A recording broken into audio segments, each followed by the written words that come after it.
Good day everyone, I am Trisha Padriquez. Today I will discuss how contemporary poetry and contemporary drama began. The beginning of contemporary poetry.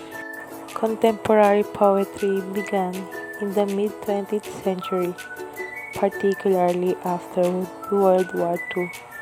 During this period, the world experienced major changes such as war, modernization, and social movements.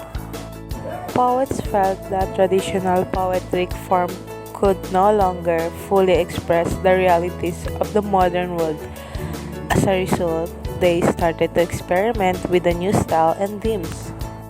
Contemporary poets began to use free verse instead of strict rhyme and meter, employ simple and conversational language, focus on personal experience and emotion, address social, political, and cultural issues. This change made poetry more accessible and meaningful to modern readers. In the Philippines, contemporary poetry emerged as poet, express Filipino identity, reflect colonial experience, reflect contemporary poetry. And this is the example of Filipino contemporary poetry. Noong gabing tinapos natin ang lahat, saksi ang kalawakan kung gaano kabigat ang bawat hakbang ko papalayo sa'yo. Noong gabing yun, mailap ang mga tala, na para bang nananadya na kung ano ang dilim sa aking kalooban ay siya ring dilim ng kalangitan at sumabay pa to sa aking kalungkutan. And now, we're done discuss about contemporary poetry. Let's begin to contemporary drama.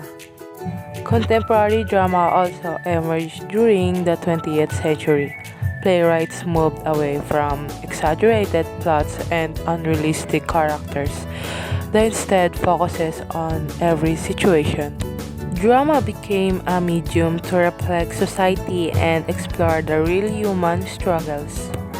Characteristic of contemporary drama: realistic characters and dialogue, themes centered on family, society, and politics, open or unresolved endings, focuses on ordinary people.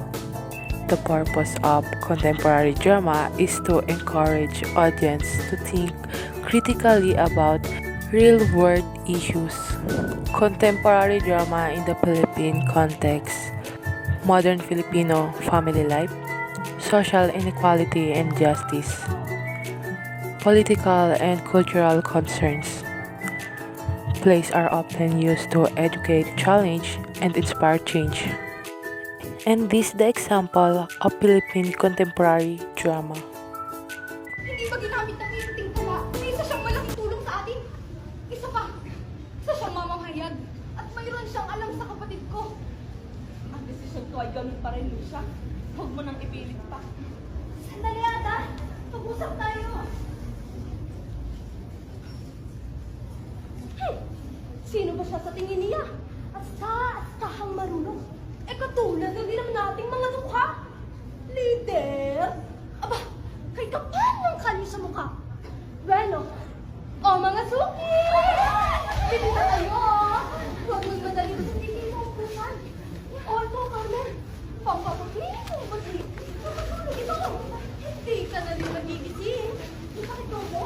Napapugay mo ng baga mo!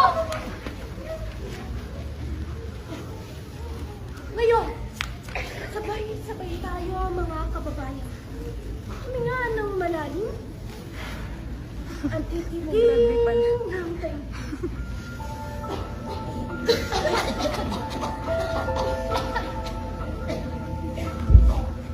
Pagmasdan nyo! Ay mga Diyos ang dinusunan! Diyosan! Mga nagbabalik kayo. Banal? Natawag lamang na banal! Banal? Lililangin niya ang gutom. Panay pangako! Ang ibubusal? Latak ng kasinungalingan! palamon sa aming mga pasal.